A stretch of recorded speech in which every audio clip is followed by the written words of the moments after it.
Video like जरूर कर लीजिए और ऐसे वीडियो लगातार फ्री में पाने के लिए चैनल को तुरंत सब्सक्राइब कर लीजिए और बेल आइकन को जरूर टैप कर लीजिए ताकि आगे भी सारे वीडियो आपको मिलते रहे। यूट्यूब में फॉलो करते हैं तो प्लीज ये वाला फ्री टेलीग्राम चैनल जरूर ज्वाइन कर लीजिएगा। सारे नोटिफिकेशन, सारे अपडेट यहीं पे आते हैं, ध्यान रखिए। नमस्कार, मैं Shivangi Singh study for civil services में आप सभी का बहुत बहुत स्वागत करती हूँ।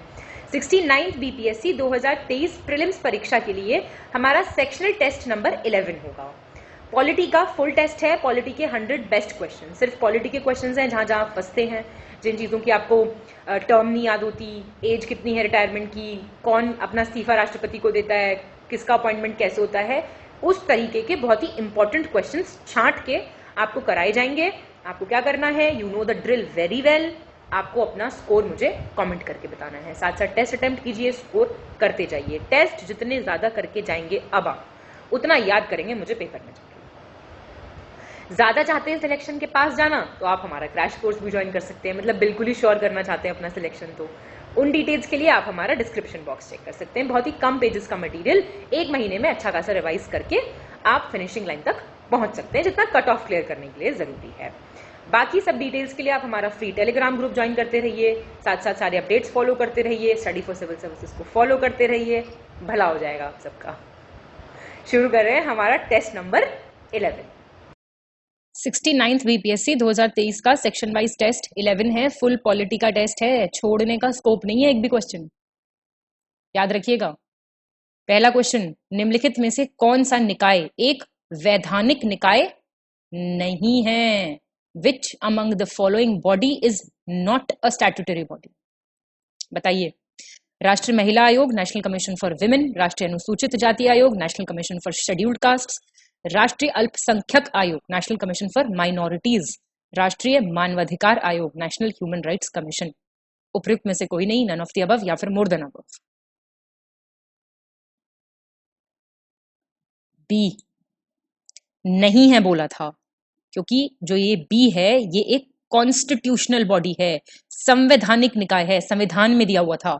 स्टैट्यूटरी कोई स्टैट्यूट, कोई किसी विधान से किसी निकाय को लाएं तो वो होगा आपका वैधानिक, जो स्टैट्यूट में छपेगा बाद में वो कहलाएगा स्टैट्यूटरी बॉडी। और कॉन्स्टिट्यूशनल बॉडी कौन सी होगी? जो जिसके प्रोविजंस कॉन्स्टिट्यूशन में दिए हुए होंगे।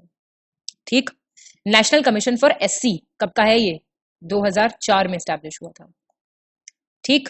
और विमेन वाला सबसे पुराना है, one of the very oldest, 1992 का है। माइनॉरिटीज वाला 1993 का है। ह्यूमन राइट्स वाला भी 1993 का है। इनके चेयरमैन, इनके कौन, कैसे इनके अपॉइंटमेंट्स होते हैं, सब पता होना चाहिए। ठीक है, तो इतनी बात देख ली। सेकंड, निम्नलिखित में से सही विकल्प चुने, चूज द करेक्ट ऑप्शन। भारतीय संविधान के भाग 2 की बात हो रही है, पार्ट 2, सारे पार्ट्स याद होने चाहिए। आर्टिकल 50 तक मुंह जबानी रटे होने चाहिए, नहीं तो पॉलिटी नहीं पढ़ रहे हो। के अंतर्गत अनुच्छेद 5 से अनुच्छेद 11 तक नागरिकता से संबंधित प्रावधान दिए गए हैं। कौन से? सिटीजनशिप कहाँ मेंशन्ड है? आर्टिकल 5 से आर्टिकल 11 तक। भारतीय संविधान के भाग 3 के अंतर्गत अनुच्छेद 12 से अनुच्छेद 35 तक मौलिक अधिकारों की बात हो रही है, मतलब फंडामेंटल राइट्स दिए हुए। सब वो सवाल है जो हर बच्चा पढ़ने वाला सीरियस सही करके आएगा। अगर आपका ये सवाल गलत होता है तो रेस से बाहर समझिएगा खुद को, ये पहचान होती है पता करने की। जो सवाल सब सही करके आएंगे वो अगर आप गलत करके आ रहे हैं तो पाप कर रहे हैं आप बहुत बड़ा। मौलिक कर्तव्यों से संबंधित प्रावधान भारतीय संविधान के भाग 4A के अंतर्गत अनुच्छेद 51A में दिए गए हैं। The provisions related to fundamental duties, ये 51A तक ही कह रही हूं मैं, आर्टिकल्स रट लो बिल्कुल। Part 4A of the Indian constitution. बताइए करेक्ट कौन सा है? 2313 123 1 and 2 सारे सही हैं बिल्कुल। और ये तो बहुत ही जरूरी पार्ट्स बताए गए हैं आपको यहाँ पे, है ना। शुरू में ही बेसिक किताब जो सबने पढ़ की है हर पेपर के लिए, उसमें सब दिया हुआ है। आपको सारे पता होने चाहिए। फंडामेंटल राइट्स तो मतलब आपसे नींद में कोई पूछे ना जगा के आपको तो भी सही बताने आपको, ऐसे याद कीजिए इनको। थर्ड, निम्नलिखित में से सही विकल्प चुने, सिलेक्ट द करेक्ट ऑप्शन। अनुच्छेद 249 की बात हो रही है, आर्टिकल 249 राज्य सूची के विषयों के संबंध में संसद की विधायी शक्तियों से संबंधित है। It deals with the legislative powers of the Parliament with respect to the subjects of the state list.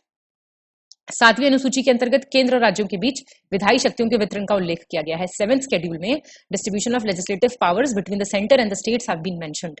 समवर्ती सूची के विषयों पर केंद्र सरकार और राज्य सरकार दोनों कानून बना सकती हैं। Both central and state governments can make laws on the subjects of the concurrent list.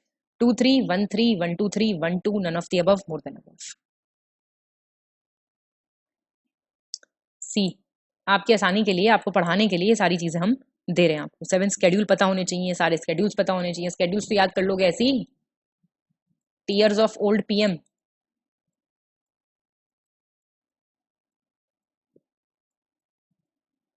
क्या है ये? इतनी तो देखो चीजें सब पढ़ रखी होंगी, कोई दिक्कत नहीं है ना। टीयर्स ऑफ ओल्ड पीएम, जरा फुल फॉर्म बता दो भाई इनकी, या नहीं बताओगे? मैं ही बताऊंगी ये चीजें भी। हम्म, ये आपकी ट्रिक है to remember the 12 schedules of the constitution. 12 schedules हैं, उनको याद करने की ट्रिक है ये। टी फॉर, जानते हैं आप, टेरिटरी। ई फॉर एमोलमेंट्स, सबकी सैलरीज वगैरह नहीं होती। और आपका आर फॉर आपके राज्यसभा, नहीं ए रह गया, एफर्मेशंस, ओथ, ओथ और affirmations. R for Rajya Sabha, S for scheduled areas, O for other scheduled areas, ATMM, है ना।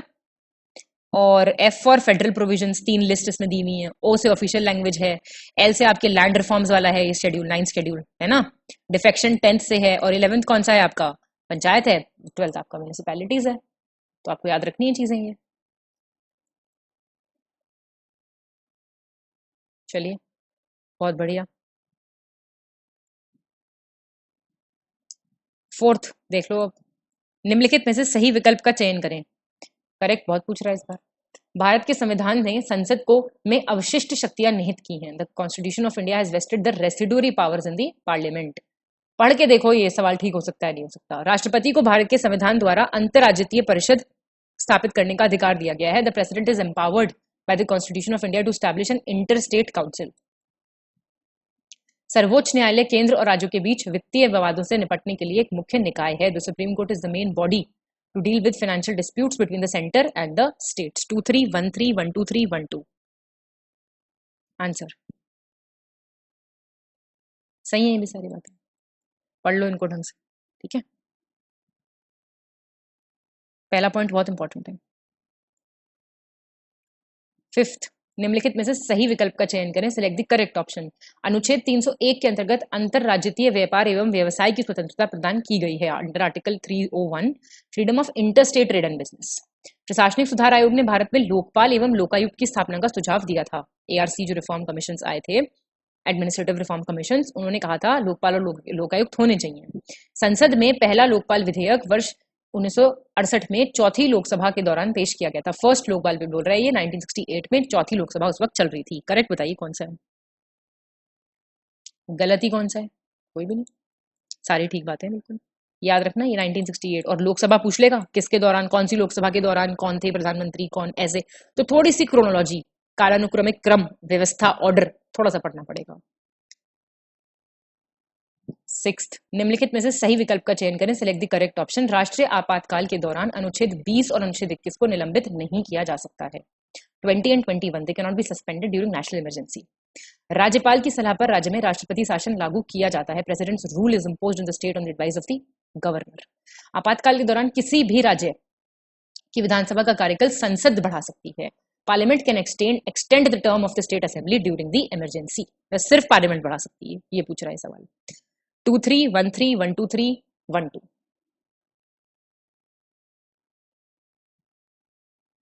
आंसर सी है इसका।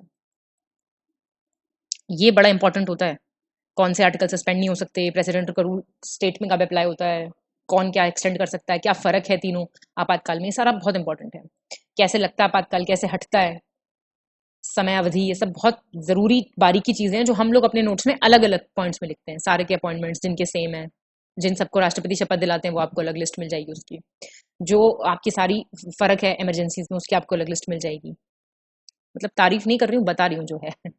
राष्ट्रीय आपातकाल के दौरान लोकसभा का कार्यकाल आपातकाल की समाप्ति तक बढ़ाया जा सकता है, लेकिन एक बार में केवल कितने दिन, वर्ष मतलब के लिए। The term of Lok Sabha can be extended till the end of the emergency, but only at what time period, at a time. 1 साल, 30 दिन, 60 दिन, 90 दिन, none of the above, more than above.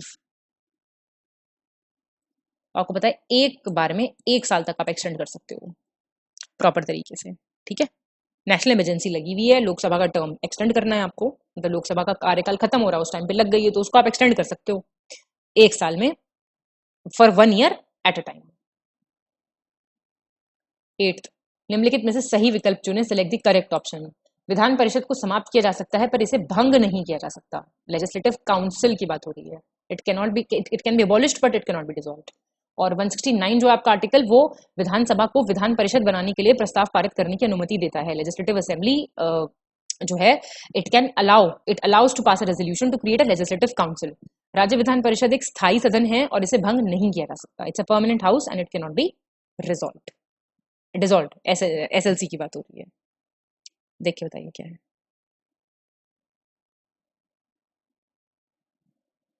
सी हो जाएगा इसका। सही है सारी बातें। देख लो भैया, बहुत जरूरी है। स्टेट लेजिस्लेटिव असेंबली एक परमानेंट हाउस होता है, वो डिसॉल्व नहीं हो सकता। इसके 1/3, इसको ध्यान देना, 1/3 मेंबर्स रिटायर होते हैं हर दूसरे साल। सेकेंड ईयर पे रिटायर हो जाते हैं। अब ये इसको इंटरचेंज कर देगा और आप इसमें कंफ्यूज हो जाओगे। और टर्म कितना होता है, टोटल टर्म कितना हो सकता है, 6 साल। लेजिस्लेटिव काउंसिल उत्तर प्रदेश का जो है, उसमें 1/10वां भाग जो होता है, वो कौन नॉमिनेट करता है, गवर्नर साहब करते हैं हमारे। 9th, निम्नलिखित में से गलत विकल्प चुने, सिलेक्ट द इनकरेक्ट ऑप्शन। ये क्षेत्रीय परिषद, जोनल काउंसिल और उनके मुख्यालय हेडक्वार्टर पूछ रहा है। उत्तरी क्षेत्रीय परिषद, नॉर्थ जोनल काउंसिल चेन्नई, मध्य सेंट्रल इलाहाबाद, पूर्वी ईस्टर्न कोलकाता, पश्चिमी मुंबई, वेस्टर्न जोनल काउंसिल पूछ रहा है मुंबई। बताइए देख के,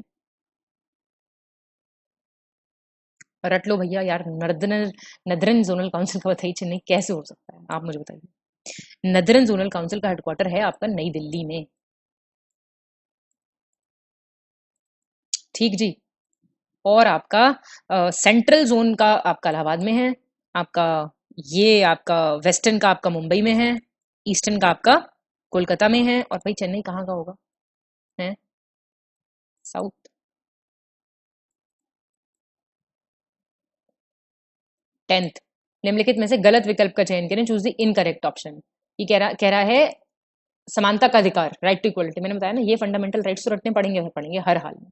स्वतंत्रता का अधिकार, कौन से अनुच्छेद है। शोषण के विरुद्ध अधिकार, राइट अगेंस्ट एक्सप्लॉयटेशन। धर्म की स्वतंत्रता का अधिकार, right to freedom of religion. उपयुक्त में से कोई नहीं, मोर देन अबव। सर का वैसे ज्ञान सर का इसका भी ट्रिक है फंडामेंटल राइट्स का, लेकिन देखो मुझे पर्सनली कभी नहीं याद हुए ट्रिक से, मेरे को बार बार पढ़ने से ही याद हुए, तो मैं उस पर नहीं आपको बता पाऊंगी। आपको जैसे सूट करे कोई चीज, वैसे आप याद कर सकते हैं। ठीक है, याद कर लो बस। डी बताओ, right to freedom of religion 29-30 कैसे हो सकता है भाई। ये तो 25 से 28 में दिया हुआ है।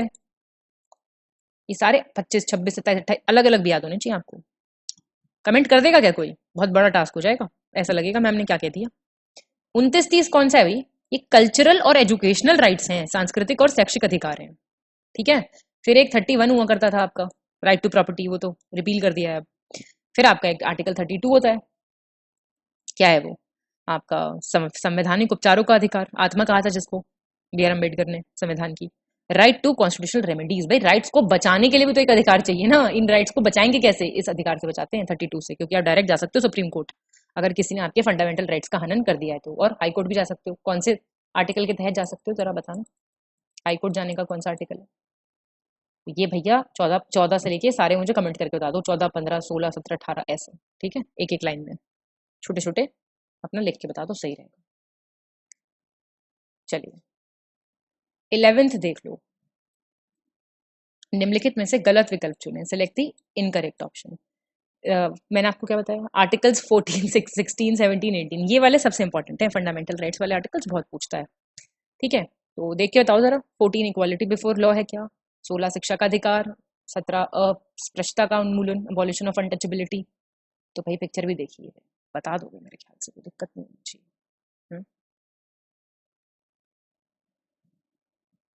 बी, अनुच्छेद 16 क्या है भाई, शिक्षा का अधिकार कैसे हो सकता है अनुच्छेद 16, सोच के देखो। आपका आर्टिकल 16 जो है वो क्या कहता है, आर्टिकल 14 कहता है इक्वालिटी बिफोर लॉ, बिल्कुल ठीक बात है। आर्टिकल 16 कहता है equal opportunity in matters of public employment, लोक नियोजन के मामले में अवसर की समानता। बाकी ठीक है मेरे को। और हाँ, फिर आपका ये तो बची क्या, शिक्षा का अधिकार किसमें, 21A में। कौन से अमेंडमेंट से आया था ये, कौन से संवैधानिक संशोधन से 21A आर्टिकल लाया गया था? कमेंट कीजिए। 12 निम्नलिखित में से सही विकल्प चुनें, चूज दी करेक्ट ऑप्शन। प्रेम बिहारी नारायण रायजादा ने बिहुर राम मनोहर सिन्हा द्वारा सुलेखित मूल प्रस्तावना को प्रकाशित, सुशोभित और अलंकृत किया था। Beautified ornamented the original preamble calligraphed by Beohar Ram Manohar Sinha. ये केबीसी में 1 करोड़ का सवाल था शायद, या 7 करोड़ का शायद, तो वो जीता था बिहार से एक आदमी, ऐसा ही कोई सवाल था। मतलब प्रेम बिहारी नारायण रायजादा भारतीय संविधान के सुलेखक थे। Prem Behari Narain Raizada was the calligrapher. भारतीय प्रशासनिक सेवा और भारतीय पुलिस सेवा को समाप्त करने की सिफारिश राजमन्ना आयोग द्वारा की गई थी। The abolition of the Indian Administrative Service and Indian Police Service was recommended by the Rajamannar Commission. A हो जाएगा आपका आंसर, क्योंकि अब सुनिएगा आप, बिहुर राम मनोहर सिन्हा ने पब्लिश किया था, ब्यूटिफाई किया था, ऑर्नामेंट किया था आपका प्रियम्बल जो लिखा था प्रेम बिहारी नारायण रायजादा ने। तो ये उल्टा पूछा हुआ है क्वेश्चन में आपको, इसको बस नाम चेंज कर दो आप, तो ये आंसर आ जाएगा। 13 राजनेताओं और अपराधियों के बीच सांठगांठ की जांच के लिए किस वर्ष तक तत्कालीन गृह सचिव एनएन वोहरा की अध्यक्षता में एक समिति, वोहरा समिति का गठन किया गया था। कमेटी नेम वोहरा कमेटी पूछ रहा है, ये किससे रिलेटेड थी, ये दिया हुआ है, साल पूछ रहा है कब गठित की गई थी। It was to investigate the nexus between the politicians and the criminals. 1991, 1992, 1993, 1994। C हो जाएगा आंसर। 1993 में आई थी ये वोहरा कमेटी, ठीक है, और फिर उन्होंने रिपोर्ट सबमिट करी थी अपना 1993 में। 14 लोकपाल एवं लोकायुक्त अधिनियम 2013 के प्रावधानों के अंतर्गत लोकपाल संस्था का गठन किस वर्ष किया गया था, जिसके पहले अध्यक्ष न्यायाधीश पिनाकी चंद्र घोष थे। Under the provisions of Lokpal and Lokayukta act 2013 the institution of Lokpal was constituted in which year, the president chairman of which was justice Pinaki Chandra Ghosh. 2019, 2018, 2017, 2016। 2019 की है तो काफी नई कमेटी है, आपको पता होना चाहिए, है ना। मार्च 2019 में ये आई थी, ठीक है। पहले चेयरमैन और प्रेसिडेंट कुछ भी कह लीजिए जस्टिस पिनाकी चंद्र घोष थे, और प्रोविजन क्या किया गया था कि चेयरपर्सन और 8 मेंबर्स किए जाएंगे for the institution of Lokpal. मतलब एक अध्यक्ष, लोकपाल संस्था जो है पूरी, उसका एक अध्यक्ष होगा, हेड 1, और 8 सदस्य, 1+8 का प्रावधान किया गया था। निम्नलिखित में से किस अधिनियम के माध्यम से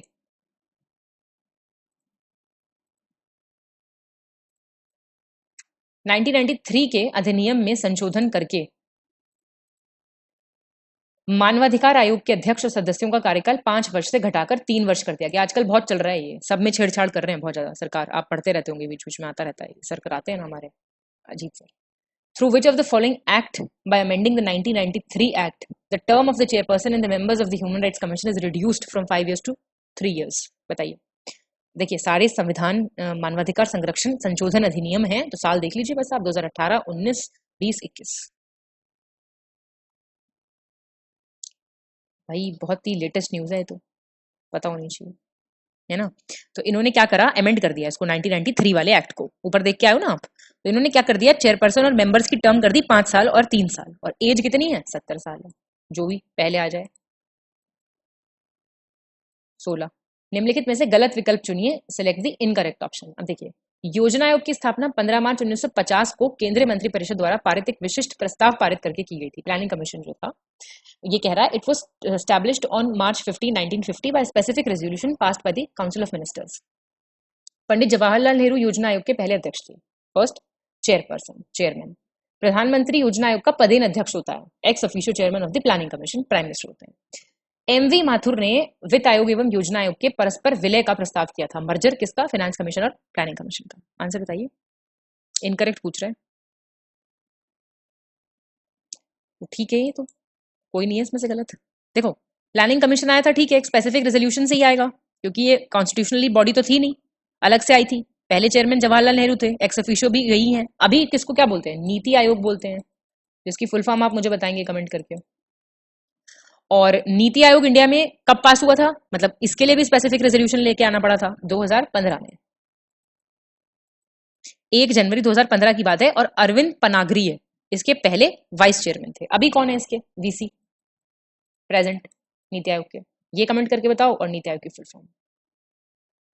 निम्नलिखित में से किस संशोधन अधिनियम के तहत लोकसभा और राज्य विधानसभा चुनावों के लिए मतदान की आयु 21 वर्ष से घटाकर 18 वर्ष कर दी गई थी? The voting age was reduced from 21 years to 18 years for the Lok Sabha and state legislative assembly elections under which of the following amendment act? देख लो, साल सबके एक है, 61, 62, 63, 64।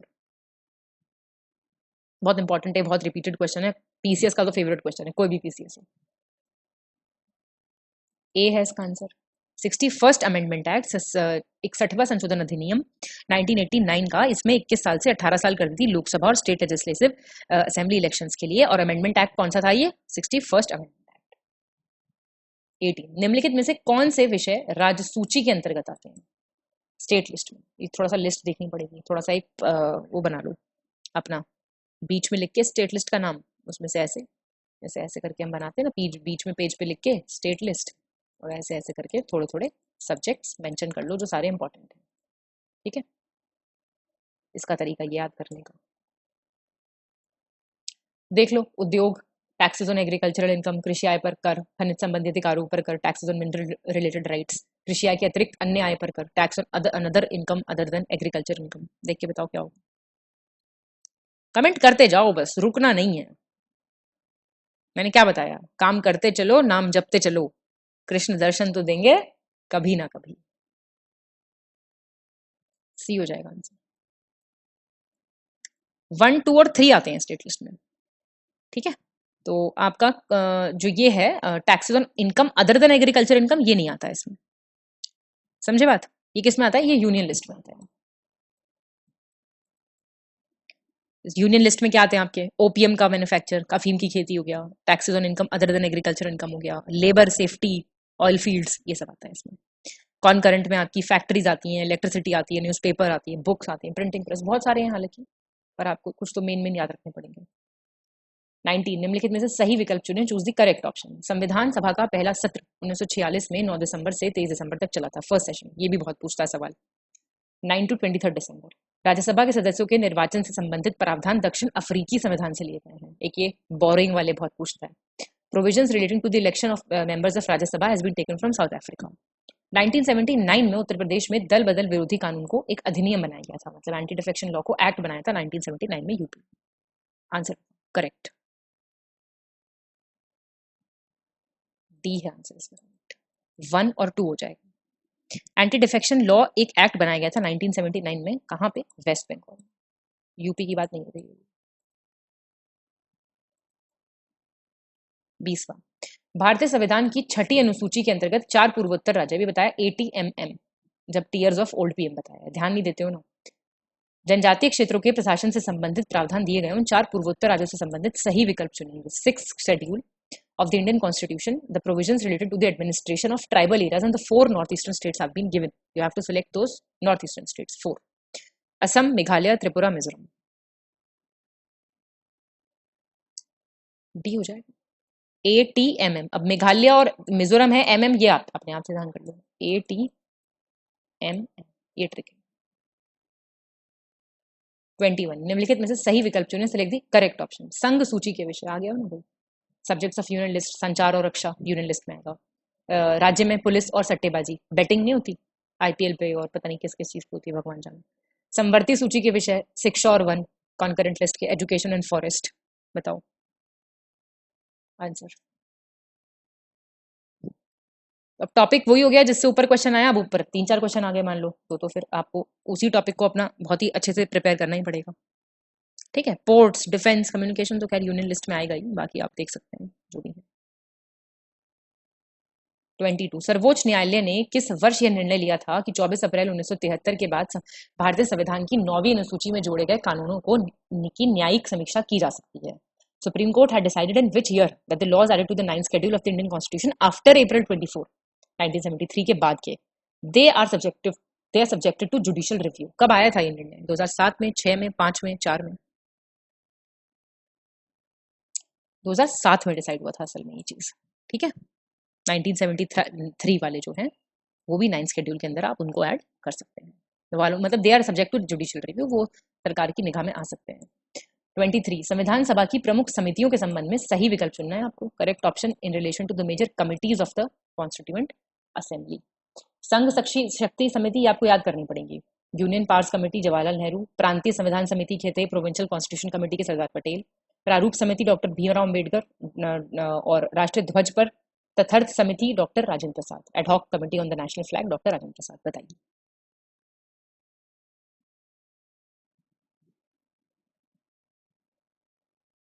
डी 1, 2, 3 एंड 4 ठीक है सारे। कॉन्स्टिट्यूशनल असेंबली की तो देखो सारी बहुत जरूरी है, कमिटीज के चेयरमैन याद करना। 24 निम्नलिखित में से किस देश को अपना संविधान बनाने में लगभग 4 महीने से कम समय लगा था? विच among the following country had taken about less than 4 months? हमें कितना लगा था समय? बताओ। United states of America, Canada, Australia, south Africa.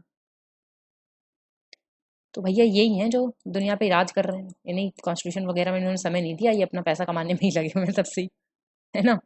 तो इन्हें लेस देन 4 months लगे थे। कनाडा तो भैया 2 साल 6 महीने लग गए थे। ऑस्ट्रेलिया को तो 9 साल लग गए थे। ठीक है। साउथ अफ्रीका को 1 साल लगा था। इंडिया को कितना टाइम लगा भाई? लिखा कितने टाइम में गया? 25 निम्नलिखित में से सही विकल्प चुने। Select the correct option. 11वीं अनुसूची पंचायतों की शक्तियों, प्राधिकार और जिम्मेदारियों को निर्दिष्ट करती है। 11th schedule specifies the powers, authority, responsibilities of the panchayat. 11वीं अनुसूची में 29 विषय हैं, 29 सब्जेक्ट्स। 11वीं अनुसूची को 1992 में 73rd कॉन्स्टिट्यूशनल अमेंडमेंट संशोधन अधिनियम से जोड़ा गया था। बताइए। पंचायत कोई गलत करके आएगा तो बस गांधी जी माफ नहीं करेंगे उसे। सी है आंसर। बताइए कोई दिक्कत है इसमें? नहीं। 26 निम्नलिखित में से किन भाषाओं को 2003 के 92nd जो संशोधन अधिनियम था उसके द्वारा भारतीय संविधान की 8वीं अनुसूची, अभी देखा था ना ऑफिशियल लैंग्वेज 8 शेड्यूल में, उसमें इसको इंक्लूड किया गया था। 19 से पूछ रहा है ये, कॉन्स्टिट्यूशनल अमेंडमेंट से भी है क्वेश्चन और ऑफिशियल लैंग्वेज से भी है क्वेश्चन, दोनों ध्यान देना। कोंकणी, डोंगरी, मैथिली, संथाली। कॉल आपका है। डी 2, 3, 4। देखिए DMS, असल में ये मैं आपको याद करा दूंगी, BDMS जोड़ी गई थी। BDMS कोर्स होता है आयुर्वेद का, आप BDMS याद कर लो। बोडो, बस B फॉर बोडो लो जोड़ लो। डोंगरी, मैथिली और संथाली जोड़ी गई थी आपकी BDMS 92 से, ऐसे आपको। 27 निम्नलिखित में से गलत विकल्प का चयन करें। Select the incorrect option. Articles दिए हुए हैं 312 अखिल भारतीय सेवाएं, ऑल इंडिया सर्विसेज, 302 क 323A प्रशासनिक न्यायाधिकरण, 360 वित्तीय आपातकाल के बारे में प्रावधान, फिर 239 AA क special provisions with respect to Delhi. वैसे हिंदी वाले मुझे बताएंगे जरा, वो क करके याद करते हैं या AA करके याद करते हैं? मतलब इतना भी फर्क आप करते हैं हिंदी इंग्लिश में, या मतलब करते हैं तो मतलब मुझे जानना है, मुझे नहीं पता है इस बात का, आप मुझे कमेंट करके बताइए जरा हिंदी मीडियम वाले। ई है आंसर। तो सही दिए हुए सारे, देख लो आराम से, पढ़ लो एक बार और। रिवाइज करने वाली चीजें पॉज करके पढ़ लिया करो। निम्नलिखित में से सही विकल्प चुनें। Select the correct option. राष्ट्रीय पिछड़ा वर्ग आयोग 1993, national commission for backward classes. राष्ट्रीय पिछड़ा वर्ग आयोग को 2018 के 102वें संशोधन अधिनियम द्वारा संवैधानिक दर्जा प्रदान किया गया है। इसको कॉन्स्टिट्यूशनल स्टेटस मिला है 102nd amendment act of 2018, latest वाले जो अमेंडमेंट एक्ट है, ये बहुत इंपॉर्टेंट है। राष्ट्रीय पिछड़ा वर्ग आयोग में एक अध्यक्ष, एक उपाध्यक्ष और 3 अन्य सदस्य होते हैं। National commission for backward classes में एक चेयरपर्सन होता है, एक वाइस चेयरमैन होता है, 3 और मेंबर होते हैं। बताइए। सी हो जाएगा इसका आंसर। 1, 2, 3 ठीक दिए सर। ठीक है। और इनको आप देखिए प्रेसिडेंट अपॉइंट करते हैं अपने वारंट और सील के साथ, है ना, हस्ताक्षर और मुहर के अधीन। राष्ट्रपति के अधीनित होते हैं ये, एंड उनकी टर्म्स ऑफ ऑफिस और उनके जो भी सब टेन्योर वगैरह है वो भी प्रेसिडेंट साहब ही डिटरमिन करते हैं, राष्ट्रपति ही निर्धारित करते हैं। 29 निम्नलिखित में से किस संशोधन अधिनियम के तहत राष्ट्रपति, उपराष्ट्रपति, प्रधानमंत्री और अध्यक्ष से संबंधित विवादों को न्यायपालिका के दायरे से बाहर कर दिया गया था? जुडिशरी के हाथों से बाहर ले गए थे जो भी डिस्प्यूट्स हैं related to president, vice president, prime minister and speaker. 39th amendment act 1975, 35th 1974, 36th 1975, 34th 1974। ये था आपका 39th, ठीक है ना। इसमें सारे डिस्प्यूट्स को they were taken out of the purview of judiciary. 30, Bharat की स्वतंत्रता के बाद निम्नलिखित में से किसके द्वारा ये सुझाव दिया गया था कि भारतीय राष्ट्रीय कांग्रेस को अब एक राजनीतिक दल के रूप में भंग कर दिया जाना चाहिए? After India's independence it was suggested by whom among the following that the Indian National Congress should not be constituted? बहुत बढ़िया सुझाव था वैसे ये। दादा भाई नौरोजी, महात्मा गांधी, गोपाल कृष्ण गोखले, आचार्य कृपलानी। आसान क्वेश्चन है, सबको बताइए। महात्मा गांधी ने कहा, मतलब आप एक पॉलिटिकल पार्टी नहीं रही है, इनको पता था क्या होगा आने वाले टाइम में, इसलिए इन्होंने कहा था फिर, है ना। चलिए, क्या ये तो एक मजाक की बात हो गई, पर इनको लगता था ऐसा कि ठीक है उनका काम खत्म हो गया, अब आप डिसॉल्व हो जाइए। गांधी जी के ये मानना था, उनका ये मानना था। 31, निम्नलिखित में से सही विकल्प चुनें, सिलेक्ट द करेक्ट ऑप्शन। 2 या 2 से अधिक राज्यों के लिए संयुक्त लोक सेवा आयोग के अध्यक्ष और अन्य सदस्यों की नियुक्ति भारत के राष्ट्रपति के करते हैं, chairman and other members of JPSC, joint public service commission जो होते हैं, फॉर 2 और मोर स्टेट्स, प्रेसिडेंट करते हैं। किसी राज्य में राज्य लोक सेवा आयोग का अध्यक्ष और अन्य सदस्यों की नियुक्ति संबंधित राज्य के राज्यपाल द्वारा की जाती है, chairman and other members of the state public service commission, they are appointed by the governor of the concern state. राज्य लोक सेवा आयोग के अध्यक्ष तथा अन्य किसी सदस्य को उच्चतम न्यायालय की जांच के पश्चात राष्ट्रपति द्वारा हटाया जा सकता है, chairman and any other member of the state public service commission can be removed by the president after an inquiry by the supreme court. बताइए, थोड़ा देखिए, पॉलिटी में कई बार स्टेटमेंट्स बहुत लंबे आएंगे, तो ध्यान से दिमाग से कीजिएगा, भरोसे से करके जाइए चीजें, तुक्केबाजी नहीं करनी बिल्कुल भी। सही हो जाएगा सवाल, सही हो जाएगा आंसर। और जब टेस्ट में अलग से उठा के कोई चीज किताब में से, नोट्स में से दी जाती है ना सामने, तो ज्यादा अच्छे से याद होती है। हमेशा ये बात याद रखिएगा, टेस्ट सीरीज से बढ़िया कोई तरीका नहीं है। पेड क्विज से बढ़िया जो हमारे पेड क्विज चलती है, उसमें तो आप गेम की तरह खेलते हो, उसमें वो आपका सही जवाब में गुब्बारे से नहीं फटते, कितना मजा आता है। टेलीग्राम पे खेला होगा कभी आपने, सर फ्री में भी कराते हैं। देखो, ऐसे सवाल बहुत जरूरी हैं, सारी जगह प्रॉब्लम क्या चल रही है, चेयरमैन वगैरह से रिलेटेड है, और जहां जहां पे फंसोगे ना आप, वो हम आपको यहाँ पे दे देते हैं करके, इनके तो नोट्स बना लिया करो कम से कम। 32, निम्नलिखित में से सही विकल्प का चयन करें, सिलेक्ट द करेक्ट ऑप्शन। 1972 में सरदार स्वर्ण सिंह की अध्यक्षता में एक समिति का गठन किया गया था, a committee was form. 42nd जो संविधान संशोधन था 1976 का, स्वर्ण सिंह समिति जो ये थी, इसी के सिफारिशों का परिणाम माना जाता है, रिजल्ट था इसी के रिकमेंडेशंस का। स्वर्ण सिंह समिति ने मुख्य रूप से मौलिक अधिकारों की तुलना में निर्देशक सिद्धांतों की प्रधानता पर विचार किया था। तो स्वर्ण सिंह कमेटी ने कहा that precedence of the directive principles in comparison to the fundamental rights. बताइए,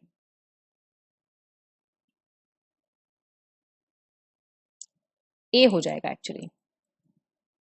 अब आप बताओ, 1976 में 4 साल पहले क्यों करेंगे कोई कमेटी का गठन? दिमाग से सोचने की बात है। 1976 में ही कमेटी बनाई थी कि भाई आप रिकमेंडेशन दो, तो इन्होंने बोला कि डायरेक्टिव प्रिंसिपल्स को थोड़ा सा ऊपर रख दो, माना नहीं गया हालांकि। 33, निम्नलिखित में से सही विकल्प चुनें, सेलेक्ट द करेक्ट ऑप्शन। संविधान की समीक्षा के लिए 22 फरवरी 2000 को न्यायमूर्ति मन्नेपल्ली नारायण राव वेंकटचलिया की अध्यक्षता में केंद्र सरकार द्वारा एक राष्ट्रीय आयोग नियुक्त किया गया था, एक national commission to review the constitution, to review the constitution, याद रखिएगा, बहुत इंपॉर्टेंट है। संभावित संवैधानिक संशोधनों का सुझाव देने के उद्देश्य से गठित इस आयोग को न्यायमूर्ति मन्नेपल्ली नारायण राव वेंकटचलिया आयोग के रूप में भी जाना जाता है। This commission which was formed for the purpose of suggesting possible constitutional amendments, it's known as Justice Mannepalli Narayan Rao Venkatchaliya Commission। Report इन्होंने कब सबमिट करी? 31 मार्च 2002। आंसर सी, बढ़िया क्वेश्चन था, नहीं शायद ना पता हो आपको। 34, निम्नलिखित में से सही विकल्प चुनें, सिलेक्ट द करेक्ट ऑप्शन।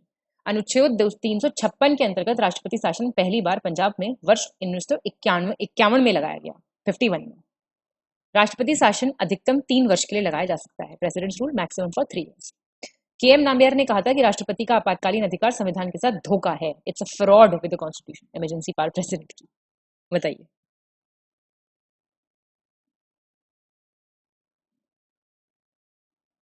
सही है भाई, सारी बातें बड़े चुन चुन के क्वेश्चंस लाए हैं, देख लीजिए आप इनको जरा। इस टेस्ट का तो पक्का स्कोर चाहिए मुझे, ठीक है। 35, निम्नलिखित में से सही विकल्प का चयन करें, सेलेक्ट द करेक्ट ऑप्शन। भारतीय संविधान के अनुच्छेद 360 का अभी तक उपयोग नहीं किया गया है, 360 has not been used yet.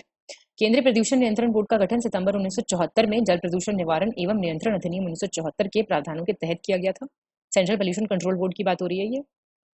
और संविधान के अनुच्छेद 315 के अंतर्गत लोक सेवा आयोग के सदस्य को हटाया जा सकता है। A member of the Public Service Commission can be removed. Article 315. Please select the correct option. D. ये आर्टिकल गलत दे रखा है। आर्टिकल 317 है जिसमें हटाया जा सकता है पब्लिक सर्विस कमीशन के मेंबर को। सेंट्रल पोल्यूशन कंट्रोल बोर्ड याद रखिएगा, आप जानते हो आर्टिकल 360 क्या है भाई? फाइनेंशियल इमरजेंसी, वित्तीय आपातकाल, अब तक नहीं लगाया गया भारत में, ऐसी स्थिति नहीं आई है तो अच्छी बात है। 36 निम्नलिखित में से गलत चुने, इनकरेक्ट। भारतीय संविधान की पहली अनुसूची राज्य केंद्र शासित क्षेत्रों के नाम। अब देखो मैंने आपको टीयर्स ऑफ ओल्ड पीएम पढ़ाया हुआ है, तो ये क्वेश्चन तो ऐसे चुटकियों में सॉल्व होगा। फर्स्ट शेड्यूल पूछ रहा है, सेकंड पूछ रहा है, थर्ड पूछ रहा है, फिफ्थ पूछ रहा है, पढ़ के बताओ। सेकंड में पूछ रहा है provisions regarding the salaries of the constitutional authorities, संवैधानिक प्राधिकारियों का वेतन। थर्ड में कह रहा है provisions regarding the form of oath and affirmations, आपका प्रतिज्ञान और शपथ। चौथे में ये बोल रहा है, पांचवें में ये बोल रहा है administration and control of scheduled areas and scheduled tribes, अनुसूचित क्षेत्र और अनुसूचित जनजातियों के प्रशासन और नियंत्रण से संबंधित। बताओ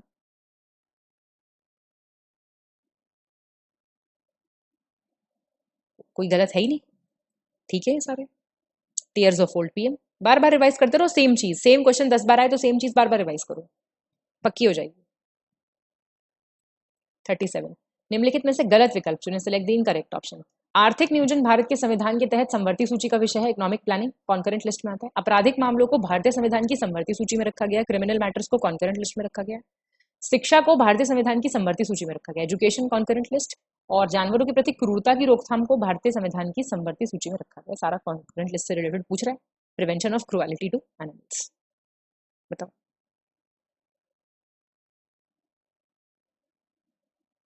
सही है साहब, देख लो कॉन्करेंट लिस्ट के 5 यहाँ पे आपके टॉपिक्स तैयार हो। ऐसे करके टेस्ट को देखोगे ना तो मेरे ख्याल से बहुत बेनिफिट्स रीप कर पाओगे।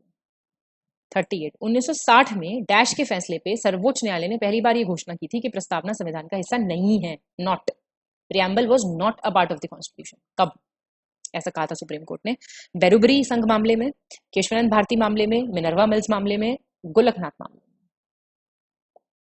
अब यहाँ पे मेरा सवाल इंग्लिश मीडियम वालों के लिए है कि अगर मैं कह रही हूँ बेरुबरी संघ मामले में, तो आप समझ रहे हैं केस की ही बात हो रही है। आप लोग कैसे बात करते हैं आम बोलचाल में, ये आप बताएंगे। ये बेरुबरी यूनियन केस था आपका 1960 का, जहां पे सुप्रीम कोर्ट ने कहा था कि प्रियम्बल हिस्सा नहीं है कॉन्स्टिट्यूशन का। 39 निम्नलिखित में से सही विकल्प चुनें, select the correct option. Mahatma Gandhi ने संविधान को एक पवित्र दस्तावेज कहा है, सेक्रेड डॉक्यूमेंट। संसद को राज्य की सीमाओं को परिवर्तित करने की शक्ति प्राप्त है, power to change the boundaries of the states. Coelho मामले में भारत के संविधान की 9वीं सूची जो है उससे रिलेटेड है, Coelho case. Answer answer answer 2 3 ठीक है। महात्मा गांधी ने नहीं कहा था ऐसा, BR अंबेडकर ने कहा था सेक्रेड डॉक्यूमेंट, ठीक है, याद रखनी है बात है। 40 निम्नलिखित में से सही विकल्प चुनें, सेलेक्ट द करेक्ट ऑप्शन। संविधान के प्रथम अनुच्छेद के अनुसार भारत एक राज्यों का संघ है, India is a union of states, first article. अनुच्छेद 5 कहता है भारतीय संसद को नया राज्य बनाने का अधिकार है, Indian parliament has the right to create a new state. और 10वीं सूची का संबंध है दल बदल विरोधी कानून से। 10th schedule deals with anti defection law, favourite question, हर साल आता है, हर बच्चे का ठीक होता है। तो B1 और 3 सुनो अब क्यों गलत हुआ ये। आर्टिकल 5 कहां से चले जाएगा? 3 है आर्टिकल जिसमें पार्लियामेंट को अधिकार है नया स्टेट क्रिएट करने का। 41 निम्नलिखित में से किन भाषाओं को 71वें संशोधन अधिनियम 1992 द्वारा संविधान की 8वीं अनुसूची में जोड़ा गया था? 8th शेड्यूल में कौन सी लैंग्वेज 71st है? अभी BDMS ऊपर पढ़ के आए हो ना, उसके अलावा देख लो, सिंधी, मैनपुरी, नेपाली। ए हो जाएगा। अब इसको याद कर लो KMN से, कुछ चीजों तो ऐसी याद हो जाएंगी। देखो BDS KMN, कोंकणी मणिपुरी नेपाली जोड़ी गई थी 71st। 42 निम्नलिखित में से सही विकल्प चुनें, सेलेक्ट द करेक्ट ऑप्शन। 12वीं अनुसूची नगर पालिकाओं की शक्तियों, प्राधिकार और जिम्मेदारियों को निर्दिष्ट करती है, specifies the powers, authority and responsibilities of municipalities. 12वीं अनुसूची में 22 मामले हैं, 22 सब्जेक्ट्स। 12वीं अनुसूची को 1992 में 74th संशोधन अधिनियम द्वारा जोड़ा गया था। बताइए 12 शेड्यूल कब आया था? 74 से आया था। देख के बताइए, फटाफट बताइए। बी है जी आंसर, 1 और 3। अब 12 शेड्यूल में आपके 18 सब्जेक्ट्स आते हैं, ना कि 22। ये गलत है। 43 निम्नलिखित में से सही विकल्प चुने भारत के संविधान के कुछ भागों के संबंध में है, regarding some parts. Correct. Part 1 बोल रहा है संघ और उसका राज्य क्षेत्र, union and it's territories. 4th राज्य के नीति निर्देशक तत्व, directive DPSP, directive principles of state policy. 9A नगर पालिकाएं हैं, म्यूनिसिपैलिटीज। और आपका 18 ये है आपका अमेंडमेंट ऑफ द कॉन्स्टिट्यूशन, संविधान का संशोधन।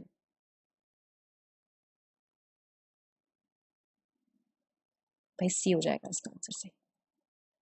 अमेंडमेंट किसी का गलत हो रहा है ना, तो वो बहुत ही गलती कर रहा है। ये 20वां पार्ट है आपका, ठीक है। 9A है म्यूनिसिपैलिटीज, 9B क्या है?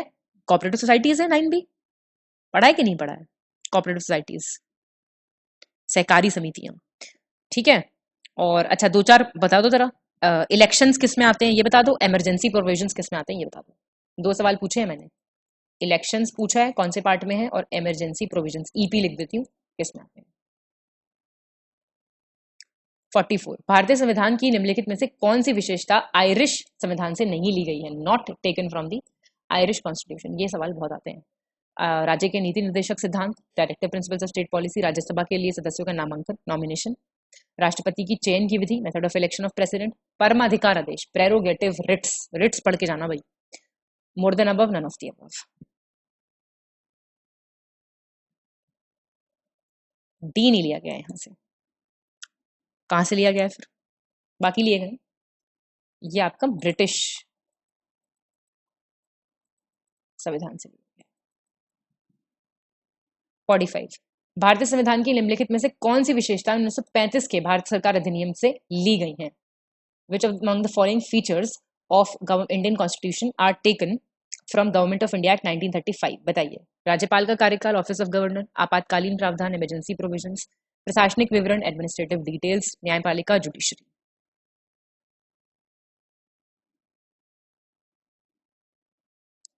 आंसर है इसका डी,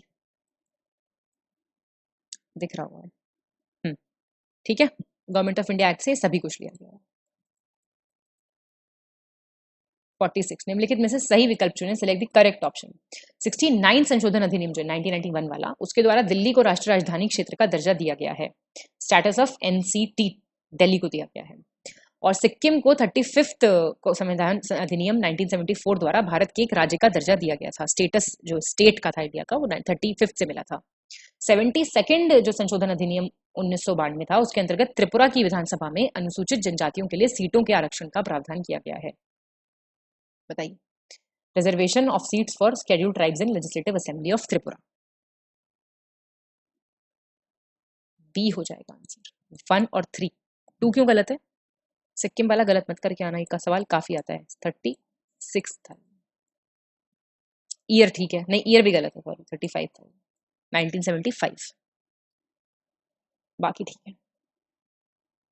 47 निम्नलिखित में से किस संशोधन अधिनियम द्वारा नागरिकों के मौलिक कर्तव्यों को भारतीय संविधान में शामिल किया गया था? The fundamental duties of the citizens were included in the Indian constitution by which among the following amendment act? बताओ देख के। 42nd 1976, 41 1976, 44th 1978, 45th 1980। संविधान संशोधन भी करने पड़ेंगे थोड़ा सा आपको, तो बड़ा फेमस था, मिनी कॉन्स्टिट्यूशन भी कहते हैं इसको, है ना। इससे फंडामेंटल ड्यूटीज जो है ना, इसको इंक्लूड किया गया था। कौन सा आर्टिकल है फंडामेंटल ड्यूटीज का? भी ऊपर तो बताया मैंने, बताओ जरा। 48 लक्षद्वीप निम्नलिखित में से किस उच्च न्यायालय के प्रादेशिक क्षेत्राधिकार के अंतर्गत आता है? The territory, union territory Lakshadweep कौन से हाईकोर्ट की जुरिस्डिक्शन में आता है? केरला, मद्रास, कलकत्ता, पंजाब, हरियाणा। एलिमिनेशन से भी आ जाएगा ये सवाल। ये केरला हाईकोर्ट के अंतर्गत आता है, याद रखिएगा। और केरला हाईकोर्ट के अंतर्गत केरला और लक्षद्वीप आता है दोनों, 1956 से। फिर आपका मद्रास हाईकोर्ट जो है, इसमें आपका तमिलनाडु और आती है यूनियन टेरिटरीज में, पुडुचेरी आती है, 1862। कैलकाटा हाईकोर्ट आपका देखता है वेस्ट बंगाल और अंडमान एंड निकोबार आइलैंड्स को, 1862। और पंजाब हरियाणा देखता है आपका पंजाब हरियाणा और चंडीगढ़, 1875। 49 विधान परिषद की स्थापना या विघटन संसद विधि द्वारा तब कर सकती है जब संबंधित राज्य की विधानसभा इस आशय का संकल्प सदन की कुल सदस्य संख्या के बहुमत तथा उपस्थित एवं मत देने वाले सदस्यों के डैश बहुमत कितने बहुमत से पारित कर दे।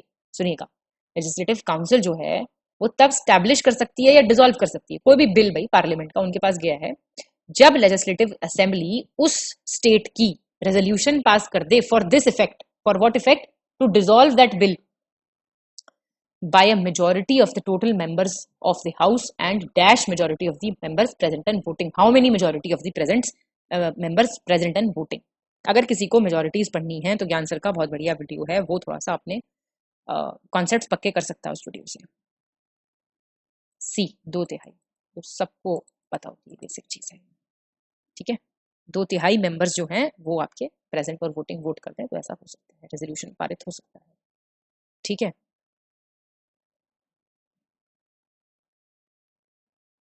फिफ्टी देख लो, निम्नलिखित में से सही विकल्प चुने, सिलेक्ट दी करेक्ट ऑप्शन।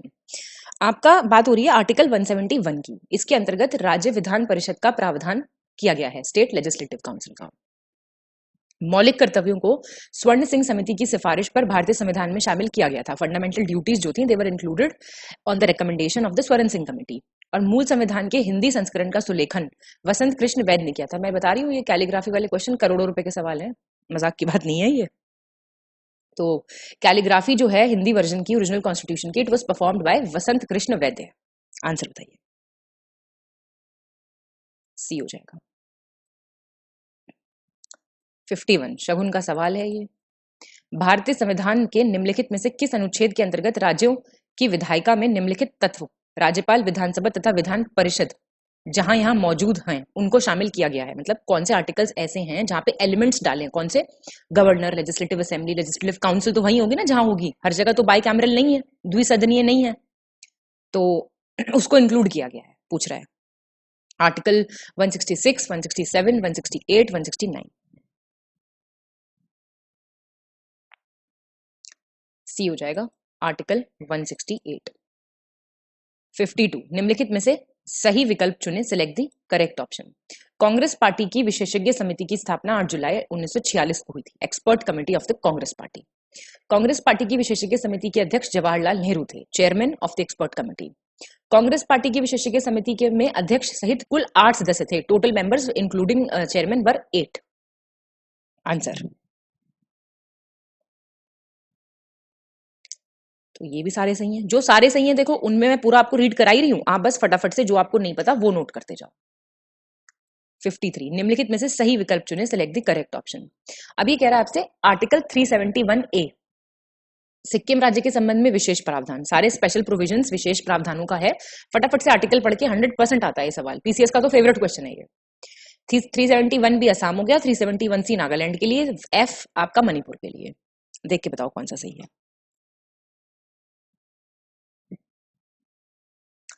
तो बी हो गया आपका, ठीक है। आपका article 371B special provision with respect to the state of Assam, ये आपका सही है। अब गलत क्यों गए? क्योंकि ए जो है ये आपका नागालैंड का है, तो इसको यहां मार्क कर लो। फिर आपका जो सी है दैट इज फॉर मणिपुर। अब एफ है आपका सिक्किम, तो इसको ऊपर ले जाते हैं यहां पे, समझ गए ना। A B C, A Nagaland, B Assam है, फिर आपका सी मणिपुर है, एफ सिक्किम है। ABCF तो याद रखना ही रखना। 54 निम्नलिखित में से सही विकल्प चुनें, सिलेक्ट द करेक्ट ऑप्शन। जो आपका आर्टिकल 371G है उसमें मिजोरम राज्य के संबंध में विशेष प्रावधान दिया गया है, special provision with respect to the state of Mizoram. 10वीं अनुसूची को 1976 के 42वें संशोधन अधिनियम द्वारा जोड़ा गया था। 10th शेड्यूल जो था वो 42nd अमेंडमेंट एक्ट से जोड़ा गया था। संविधान सभा ने 22 जुलाई 1947 को राष्ट्रीय ध्वज को अपनाया था। Constituent assembly had adopted the national flag on July 22, 1947। Answer बताओ फटाफट। बी है इसका आंसर सही। तो अब गलत क्यों है आपका 10th शेड्यूल जो है? भाई 40 सेकंड कहां से आया है? 50 सेकंड नहीं था क्या ये? और 50 सेकंड था कभी ये? 1985। 55 निम्नलिखित में से सही विकल्प चुनें, सिलेक्ट द करेक्ट ऑप्शन। ये बोल रहा है संविधान सभा ने 24 जनवरी 1950 को राष्ट्रगान को अपनाया था। नेशनल एंथम जनवरी 24, 1950। संविधान सभा ने 24 जनवरी 1950 को राष्ट्रीय गीत अपनाया था, सेम डेट नेशनल सॉन्ग। संविधान सभा के द्वारा 24 जनवरी 1950 को डॉक्टर राजेंद्र प्रसाद को भारत के पहले राष्ट्रपति के रूप में चुना गया था। First president of India on January 24, 1950 by the constituent assembly. बताओ, सी हो जाएगा आपका आंसर, सारे सही हैं। 56 निम्नलिखित में से सही विकल्प का चयन करें, सिलेक्ट द करेक्ट ऑप्शन। ये कह रहा है 17वां संशोधन अधिनियम 1963 का, उसके द्वारा उच्च न्यायालय के न्यायाधीशों की सेवानिवृत्ति की जो आयु है वो 60 से बढ़ाकर 62 कर दी गई। रिटायरमेंट एज पूछ रहा है, 60 से 62 कर दी थी 17th अमेंडमेंट से।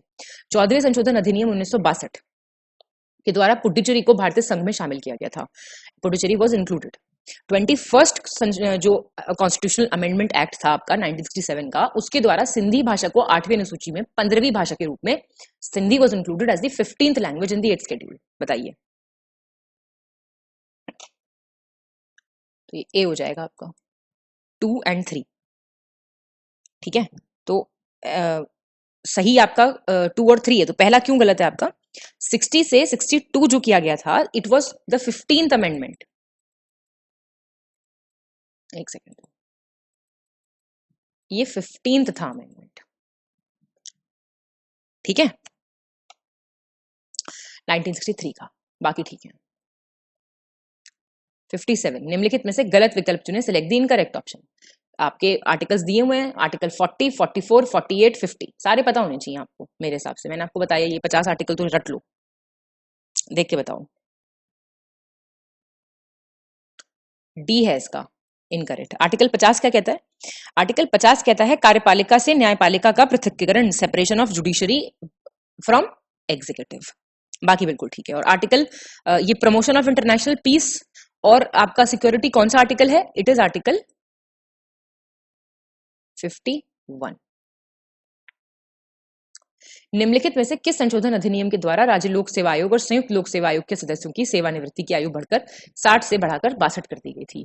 Bye which amendment the retirement age of the members of SPSCs and JPSC, state public service commission and joint public service commission, इनकी एज किससे इंक्रीज की गई थी? अभी ऊपर आपने जजेस की देखी थी, अब आप इनकी बताइए।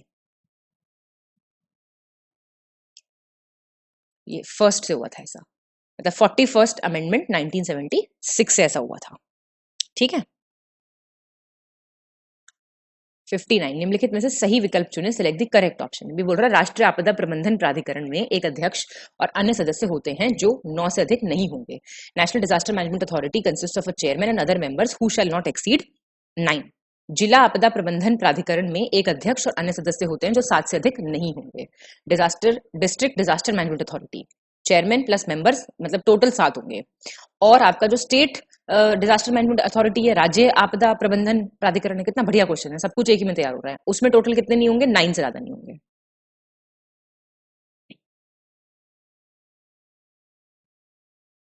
तो सही है, तो सारे तो देखने चाहिए आपको, एक ही क्वेश्चन से सारे आपको मिल गए। 60 निम्नलिखित में से गलत विकल्प का चयन करें, select the incorrect option. Bharat के राष्ट्रपति के उम्मीदवार के प्रस्ताव को कम से कम 50 प्रस्तावकों द्वारा अनुमोदित किया जाना चाहिए। Proposal for a candidate for the president of India must be ratified bye at least 50 electors. राष्ट्रपति अपनी शक्तियों का प्रयोग प्रत्यक्ष रूप से या अपने अधीनस्थ अधिकारियों के माध्यम से करते हैं। President exercises his powers directly और थ्रू हिज सबऑर्डिनेट ऑफिसर्स। राष्ट्रपति भारत का कार्यपालिका अध्यक्ष होते हैं। President is the executive head of India. Article 53 जो है उसके अंतर्गत संघ की कार्यपालिका शक्तियां राष्ट्रपति में निहित होती हैं। Executive powers of the union are vested in the president. बताइए, ई हो जाएगा इसका। तो आप देख लीजिए, सारे सही हैं आराम से। ठीक है। 61 निम्नलिखित में से सही विकल्प चुनें, सिलेक्ट दी करेक्ट ऑप्शन। ये बोल रहा है भारत के राष्ट्रपति वित्त आयोग के अध्यक्ष और केंद्र शासित प्रदेश के मुख्यमंत्री की नियुक्ति करते हैं। President of India appoints the chairman of the finance commission and the chief minister of the union territory. NITI Aayog के उपाध्यक्ष की नियुक्ति राष्ट्रपति द्वारा की जाती है। वाइस चेयरमैन नीति आयोग को कौन अपॉइंट किया करते हैं? प्रेसिडेंट। राज्य का मुख्यमंत्री राज्य आपदा प्रबंधन प्राधिकरण का पदेन अध्यक्ष होता है। एक्स ऑफिशियो चेयरमैन होते हैं चीफ मिनिस्टर एसडीएम के। करेक्ट बताइए कौन सा है भाई? एकदम से नीति आयोग वाला आपके दिमाग में खटकना चाहिए था, अगर आप एक थोड़ा सा भी पढ़ाई लिखाई से वास्ता मतलब रखते हैं तो। आप बताइए, प्रेसिडेंट का कोई लेना देना नहीं है, प्राइम मिनिस्टर साहब करते हैं, वही इसके एक्स ऑफिशियो चेयरमैन भी होते हैं, हमने ऊपर भी देखा था। निम्नलिखित में से सही विकल्प चुनें, सिलेक्ट द करेक्ट ऑप्शन। उपराष्ट्रपति राष्ट्रीय आपदा प्रबंधन प्राधिकरण का पदेन अध्यक्ष होता है। वाइस प्रेसिडेंट जो है is the x official chairperson of the NDMA. राष्ट्रपति द्वारा जारी एक अध्यादेश संसद के सत्र शुरू होने के बाद 6 सप्ताह तक रखा जाना आवश्यक है। An ordinance issued by the president is required to be kept in force for 6 weeks after the commencement of the session of parliament. 42nd जो आपका कॉन्स्टिट्यूशनल अमेंडमेंट था 1976, उसके द्वारा वनों को राज्य सूची से समवर्ती सूची में स्थानांतरित कर दिया गया था। Forest were transferred from the state list to the concurrent list by 42nd amendment act of 1976। ये हो जाएगा इसका आंसर। पहला क्यों गलत है? एनडीएमए के कहां से भाई वाइस प्रेसिडेंट होंगे? इसके भी तो प्राइम मिनिस्टर ही होंगे ना। 63 भारतीय संविधान की निम्नलिखित में से कौन सी विशेषता रूसी संविधान से ली गई है? रशियन कॉन्स्टिट्यूशन से क्या बोरो किया गया है? मौलिक कर्तव्य, फंडामेंटल ड्यूटीज, मौलिक अधिकार, फंडामेंटल राइट्स, न्यायपालिका की स्वतंत्रता, इंडिपेंडेंस ऑफ जुडिशरी, राष्ट्रपति का महाभियोग, इम्पीचमेंट ऑफ द प्रेसिडेंट, उपयुक्त में से एक से अधिक, या फिर more than above, none of the above.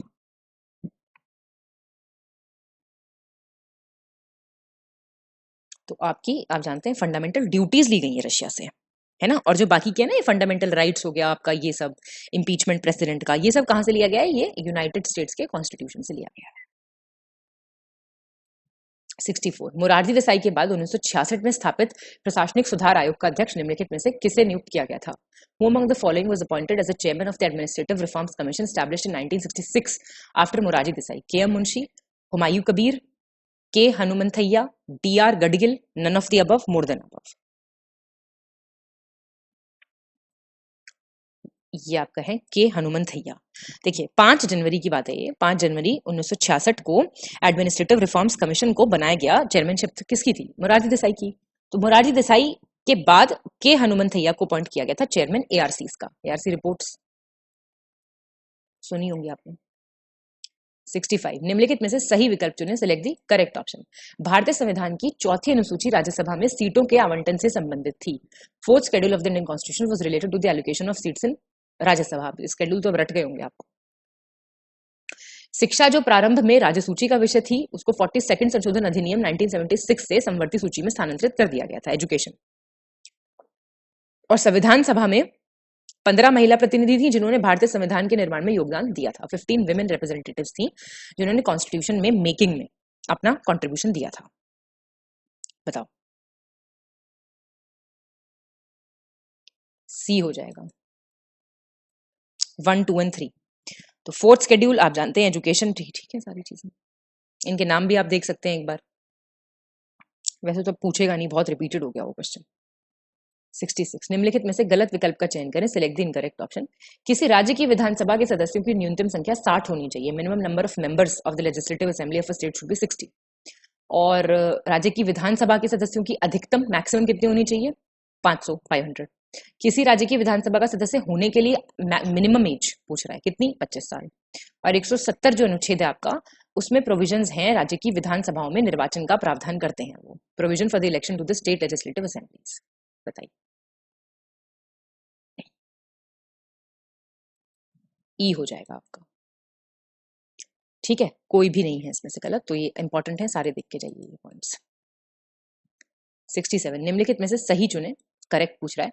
निर्वाचन आयोग भारत के प्रत्येक राज्य की विधानसभाओं के लिए चुनाव आयोजित करता है। Election commission conducts the election to the legislative assemblies of each state in India. किसी राज्य के विधानमंडल में के किसी भी सदन की बैठक गठित करने के लिए गणपूर्ति 10 सदस्यों या सदन के कुल सदस्यों की संख्या का 10वां हिस्सा जो भी अधिक होगी। Quorum to constitute a meeting of any house of the legislature of a state shall be 10 members or 1/10 of the total number of members of the house, whichever is more। राज्य विधानसभा के सत्रावसान का आदेश राज्यपाल द्वारा किया जाता है। प्रोरोगेशन स्टेट असेंबली का अगर करते हैं तो कौन करते हैं? गवर्नर साहब ऑर्डर करते हैं। बताइए, सारी बातें ठीक है, कौन सी गलत लग रही है आपको? बताओ मुझे। कोरम पता होना चाहिए आपको, मिनिमम मेंबर्स कितने होने चाहिए, क्या है क्या नहीं, सब पता होना चाहिए। 68 निम्नलिखित में से सही विकल्प चुनें, सिलेक्ट दी करेक्ट ऑप्शन। किसी राज्य की संचित निधि का संचालन उस राज्य के विधानमंडल द्वारा किया जाता है। कंसोलिडेटेड फंड कौन ऑपरेट करता है? Legislature of that state. किसी राज्य का विधानमंडल उस राज्य की आकस्मिक निधि की स्थापना के लिए उत्तरदायी है। कंटिजेंसी फंड की बात हो रही है। किसी राज्य के विधानमंडल के सदस्यों की अयोग्यता से संबंधित किसी भी प्रश्न को तय करने का अंतिम अधिकार भारत के राष्ट्रपति के पास होता है। President of India is the final authority to decide any question relating to the disqualification of the members of the legislature of a state. Correct बताना है आपको। डी 1 और 2 ठीक है। अब फाइनल अथॉरिटी कौन डिसाइड करेगा? भाई लेजिस्लेचर की बात हो रही है, प्रेसिडेंट पे मामला बहुत बाद में जाता है, और ये सारे मामले प्रेसिडेंट पे जाते ही नहीं, बिल की बात होती है बस। वो तो यहाँ पे सब जगह ये गवर्नर ही करेंगे।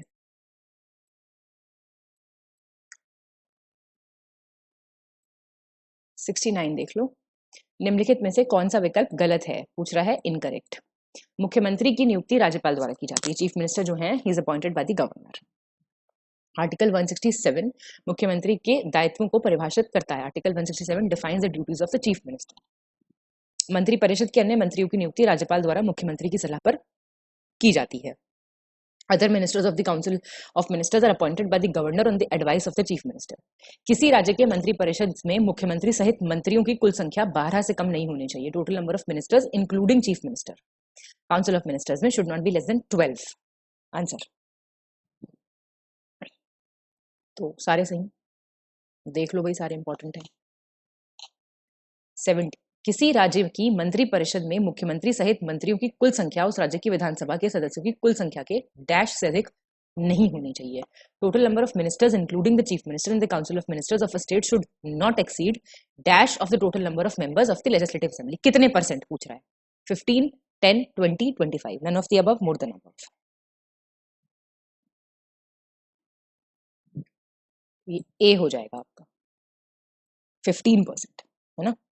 ये बहुत इंपॉर्टेंट क्वेश्चन है, काफी आता है। 71 पंजाब, हरियाणा और राजस्थान 1986 में स्थापित निम्नलिखित में से किस जल विवाद न्यायाधिकरण में शामिल राज्य थे? ये वाटर डिस्प्यूट्स ट्राइब्यूनल नहीं बनते हैं, तो ये तीनों किस में शामिल थे 1986 में? गोदावरी वाटर डिस्प्यूट्स में, नर्मदा में, रावी ब्यास में, कावेरी। मतलब बच्चा बता देगा। गोदावरी नर्मदा बहती है क्या वहां पे जो ये इंक्लूडेड होंगे? ये आपके रावी और ब्यास जल विवाद था, उसमें इंक्लूडेड थे ये, है ना। 1986 का गोदावरी वाटर डिस्प्यूट्स में कौन कौन से थे? गोदावरी है आपका 1969 का। स्टेट्स के नाम बता देती हूँ मैं, ऐसी सुन लो। एक तो महाराष्ट्र, कर्नाटका, आंध्र प्रदेश, एमपी, उड़ीसा। नर्मदा में थे आपके 1969 का है नर्मदा भी। इसमें आपके थे राजस्थान, गुजरात, एमपी, महाराष्ट्र। और फिर कावेरी आपका 1990 का है। इसमें थे आपके कर्नाटका, केरला, तमिलनाडु, पुडुचेरी। कई बार स्टेट पूछ लेगा, कई बार ईयर पूछ लेगा। 72 केशवानंद भारती केस 1973 के संबंध में निम्नलिखित में से कौन सी विशेषता सही है? तो कौन सा फीचर है इसका? तो संविधान की सर्वोच्चता, सुप्रीमेसी ऑफ द कॉन्स्टिट्यूशन, विधायिका, कार्यपालिका और न्यायपालिका के बीच शक्तियों का पृथक्करण, separation of powers between legislature, executive and judiciary, सरकार का गणतंत्र और लोकतांत्रिक रूप, Republic and democratic form of government, संविधान का धर्मनिरपेक्ष चरित्र, secular character of the constitution, संविधान का संघीय चरित्र, federal character of the constitution. बताइए।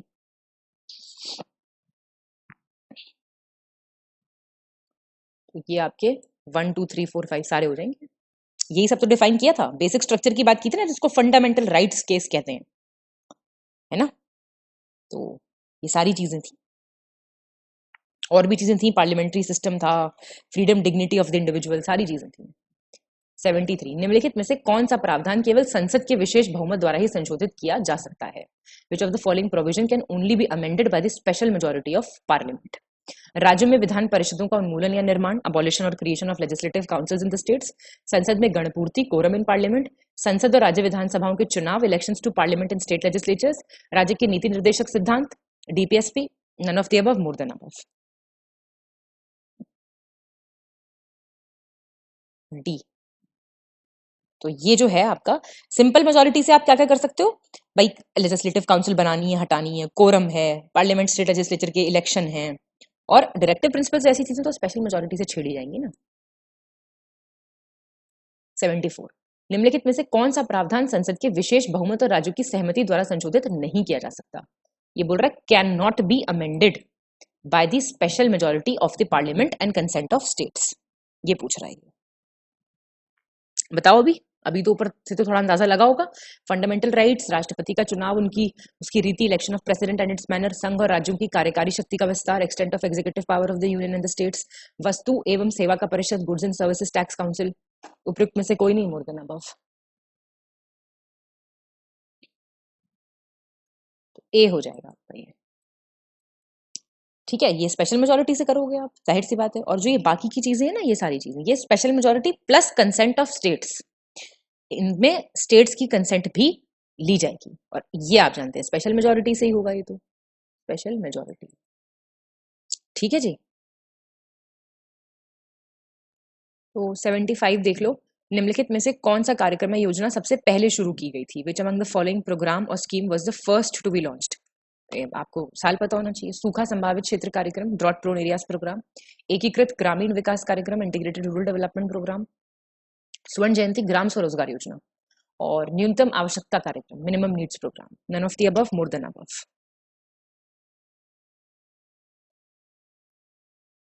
ए हो जाएगा।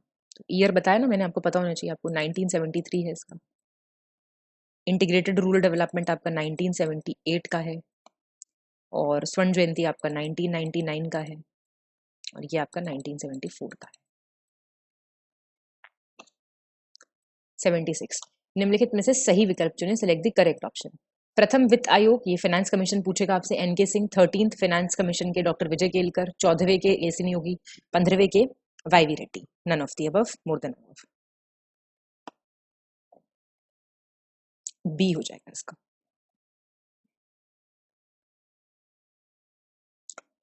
तो आपके पहले के तो आप जानते हैं, केसी नियोगी थे। फर्स्ट के थे ना केसी नियोगी, तो 1951 में 52 में रिपोर्ट सबमिट करी थी। 13th के डॉक्टर विजय केलकर हैं, ठीक दिया हुआ है। 14th आपके वाईवी रेड्डी हैं, और 15th आपके एनके सिंह हैं। 77 निम्नलिखित में से सही विकल्प चुनें, चूज द करेक्ट ऑप्शन। राज्य विधानसभा भारत के राष्ट्रपति, राज्य विधान परिषद के सदस्यों तथा राज्यसभा के सदस्यों के निर्वाचन में भाग ले सकती है। State legislative assembly can participate in the election of the president of India, the members of the state legislative council and the members of the Rajya Sabha. किसी राज्य के मुख्य सचिव की नियुक्ति उस राज्य के राज्यपाल द्वारा की जाती है। मुख्य सचिव का कार्यकाल निश्चित नहीं होता, और राज्य सरकार के मंत्रियों के वेतन और भत्ते संबंधित राज्य के विधानमंडल द्वारा तय किए जाते हैं। बताइए करेक्ट ऑप्शन। सी। ठीक है सारे।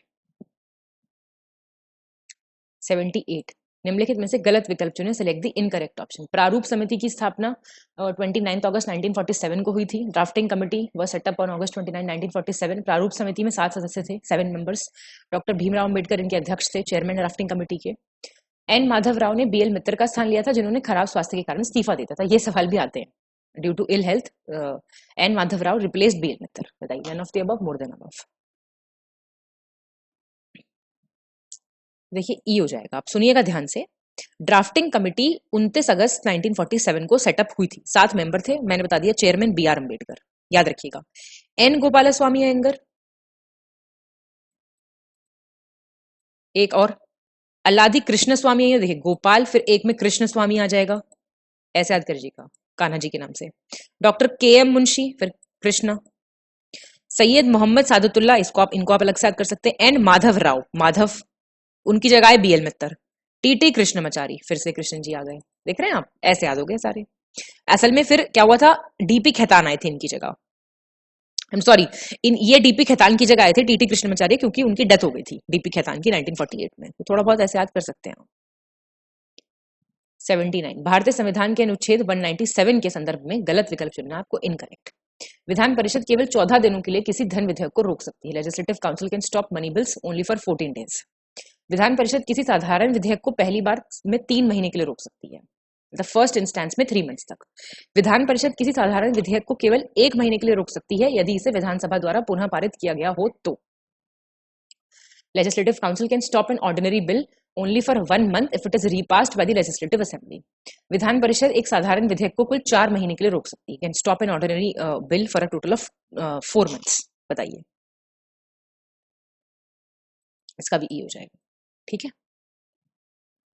80, निम्नलिखित में से सही विकल्प चुनें, चूज द करेक्ट ऑप्शन। ये कह रहा है भारत के उपराष्ट्रपति का निर्वाचन लोकसभा और राज्यसभा के सांसदों द्वारा प्रत्यक्ष रूप से किया जाता है। Vice president of India is directly elected by the MPs of Lok Sabha and Rajya Sabha. उपराष्ट्रपति राज्यसभा का पदेन सभापति होता है। Vice president is the x officio chairman of the Rajya Sabha. उपराष्ट्रपति को उसके पद से राज्यसभा के प्रस्ताव के द्वारा हटाया जा सकता है। Vice president can be removed from his office by resolution passed by the Rajya Sabha. बताइए। तो सही है, सही वाले ही चुन चुन के पेश की जा रहे हैं आपके सामने, है ना। 81, निम्नलिखित में से सही विकल्प चुनें, चूज द करेक्ट ऑप्शन। आपका 73वां संशोधन अधिनियम पूर्वोत्तर राज्य मेघालय, मिजोरम, नागालैंड में लागू नहीं है, अर्थात वर्तमान में मिजोरम, मेघालय, नागालैंड राज्य में कोई पंचायती राज संस्था नहीं है। No Panchayati Raj system in Mizoram, Meghalaya, Nagaland. और ये संशोधन अधिनियम जो था 1992 वाला, ये पारित किया गया था 24 अप्रैल 1993 से, ये प्रभावी हुआ था, इफेक्ट में आया था 24 अप्रैल से। और हर साल 24 अप्रैल को ही देश भर में पंचायती राज दिवस मनाया जाता है। बताइए। सी हो जाएगा इसका आंसर। तो ठीक दिए मैं सारे, ठीक है। तो ये आपको याद रखना है, ये डे भी काफी आता है पेपर में। 82, निम्नलिखित में से गलत विकल्प चुनें, चूज द इनकरेक्ट ऑप्शन। वर्ष 1972 में गठित बलवंत राय मेहता समिति ने त्रिस्तरीय पद्धति पंचायती राज प्रणाली से संबंधित प्रस्ताव दिए थे। Balwant Rai Mehta committee constituted in year 1972 had given proposals related to three-tier system of पंचायती राज। 1977 में गठित अशोक मेहता समिति ने द्विस्तरीय पद्धति पंचायती राज प्रणाली से संबंधित प्रस्ताव दिए थे, to tired system Panchayati Raj system. 1986 में गठित एलएम सिंघवी समिति ने स्थानीय स्वशासन पद्धति से संबंधित प्रस्ताव दिए थे। और 85 में आपकी जीवी राव कमेटी। बताइए, सारी कमिटीज आपको पता होनी चाहिए। इनकरेक्ट आपका पहला ही है। बलवंत राय मेहता कमेटी जो थी वो आई थी 1975 में असल में। तो ईयर गलत हो गया, 3 टायर दिया था, ये ठीक दे रखा है बिल्कुल। बाकी के ईयर याद रखो, क्या दिया था ये याद रखो, मैच द फॉलोइंग में कैसे भी पूछ लेगा, ठीक है। और ये आप BALK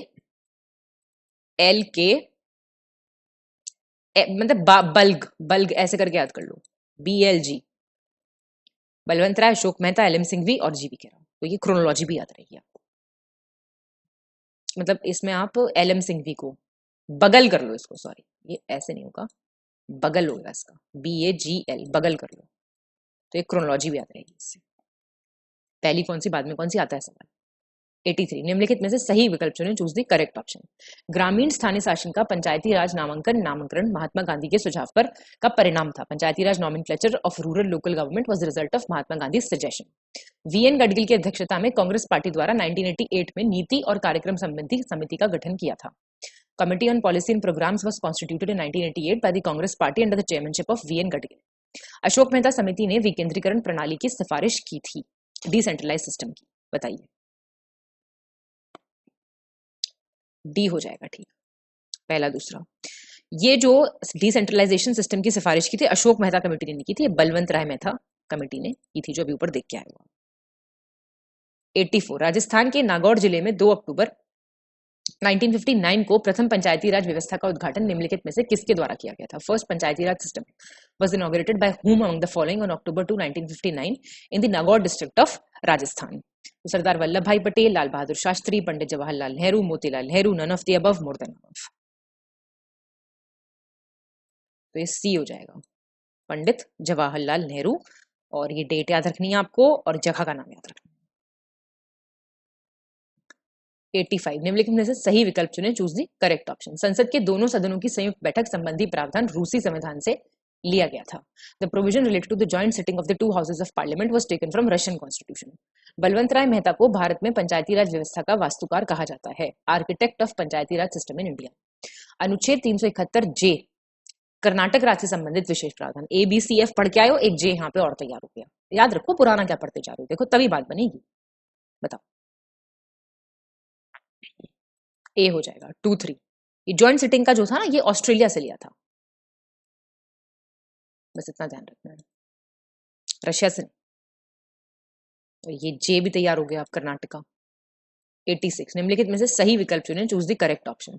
केसी वेयर ने कहा था कि भारत अर्धसंघात्मक राज्य है, India is the quasi federal state.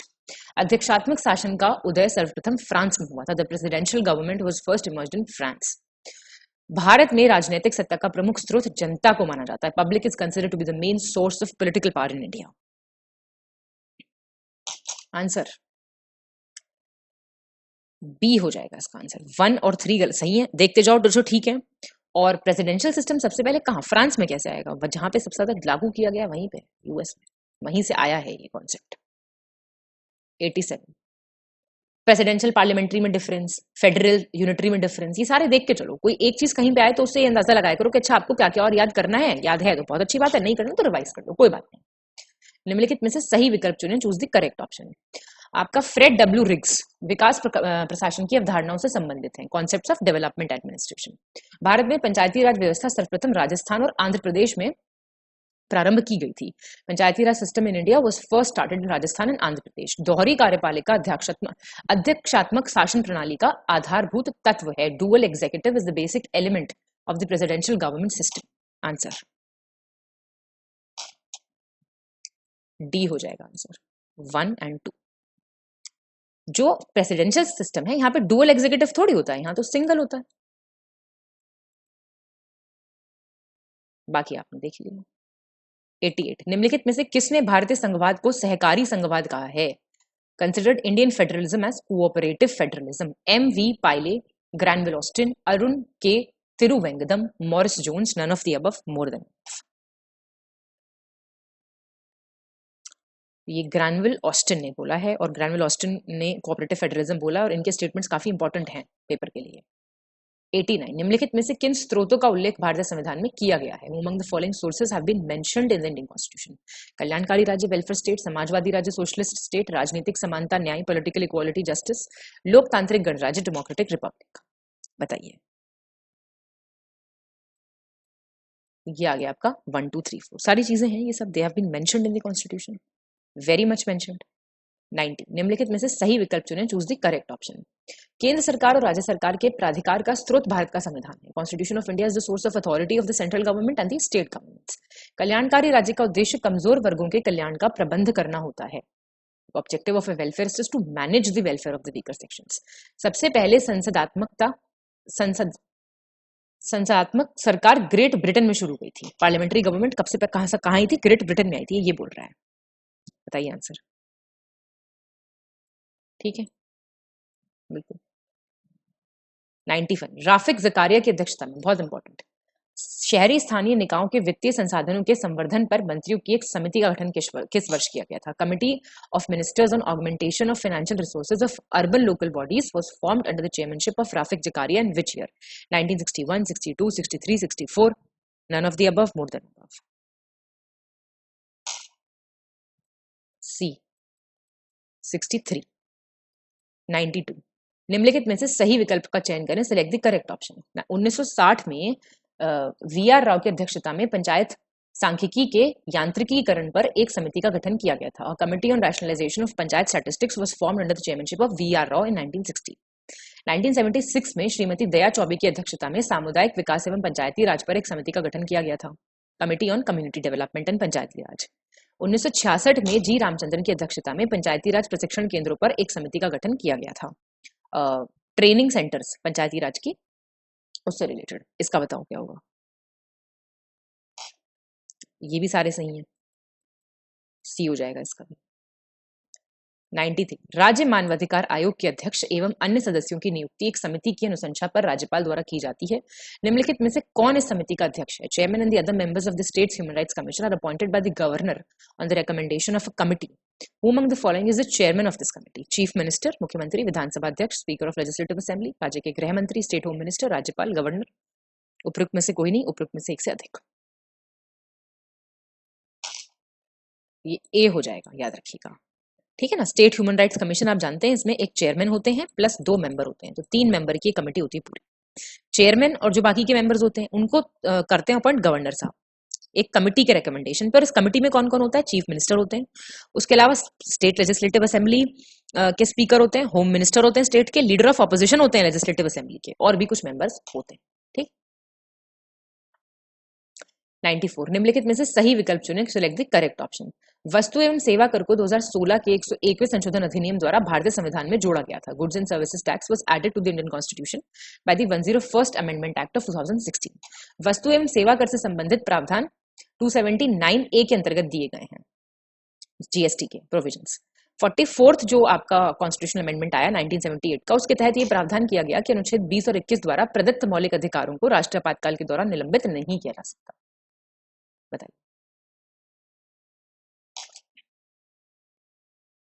सी हो जाएगा आपका 1, 2 and 3। ठीक है, जीएसटी आपका 101 से आया, सारे ठीक है। 279A याद रखना और ये अमेंडमेंट याद रखना। 95 निम्नलिखित में से गलत विकल्प चुने। तो जोश हाई कर लो, खत्म होने वाला है टेस्ट, खुशी हो रही होगी।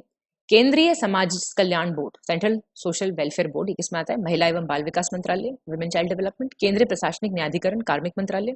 Central administrative tribunal, ministry of personnel. राष्ट्रीय अन्वेषण अभिकरण, गृह मंत्रालय, national investigation agency, ministry of home affairs. राष्ट्रीय मानवाधिकार आयोग, विधि और न्याय मंत्रालय। None of the above, more than above.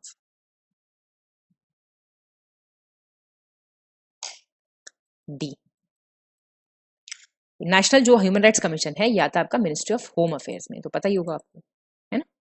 और आपका सॉलिसिटर जनरल जो है वो आपके लॉ एंड जस्टिस में आएंगे। लोकपाल आता है आपका मिनिस्ट्री ऑफ पर्सनल में। और सीबीआई किसमें आता है आपका? चलो कमेंट कर दो, सीबीआई किसमें? निम्नलिखित में से गलत विकल्प चुनें। Select the incorrect option. राज्य सूचना आयोग में एक राज्य मुख्य सूचना आयुक्त होता है। There is a state chief information commissioner in the state information commission. राज्य सूचना आयोग में 10 से अधिक राज्य सूचना आयुक्त नहीं होते, not more than 10 state information commissioners. राज्य सूचना आयोग के राज्य मुख्य सूचना आयुक्त तथा राज्य सूचना आयुक्तों की नियुक्ति राज्यपाल द्वारा 3 सदस्यीय समिति की सिफारिश पर की जाती है। इस समिति का अध्यक्ष मुख्यमंत्री होता है। State chief information commissioner and state information commissioners of the state information commission are appointed by the governor on the recommendation of a 3-member committee headed by the chief minister. राज्य सूचना आयोग के अन्य सदस्य विधानसभा के में विपक्ष का नेता एवं मुख्यमंत्री द्वारा मनोनीत एक राज्य कैबिनेट मंत्री होता है। Other members of the state information commission are the leader of the opposition in the legislative assembly and a state cabinet minister nominated by the chief minister. None of the above, more than above. ठीक है सारे, ठीक है। तो याद रखना 10, ये सारे नंबर्स वगैरह पूरे याद रख के जाना, ठीक है। 97 निम्नलिखित में से गलत विकल्प चुनें। Choose the incorrect option. आपके आर्टिकल्स दिए हुए 79 संसद का गठन, कॉन्स्टिट्यूशन ऑफ पार्लियामेंट। आपका 80 राज्यसभा की संरचना, कॉम्पोजिशन ऑफ राज्यसभा। 81 लोकसभा की संरचना, कॉम्पोजिशन ऑफ लोकसभा। 63 राष्ट्रपति उपराष्ट्रपति का राज्यसभा का पदेन सभापति होना, vice president to be ex officio chairman of Rajya Sabha. None of the above, more than above. D, तो आर्टिकल 63 क्या कहता है आपका? भाई ये वाइस प्रेसिडेंट कहता है बस, और आर्टिकल 64 कहता है ये एक्स ऑफिशियो चेयरमैन होंगे आपके राज्यसभा। 16 समझ गए ना, मतलब आर्टिकल 63 इज इक्वल्स टू बस वाइस प्रेसिडेंट ऑफ इंडिया।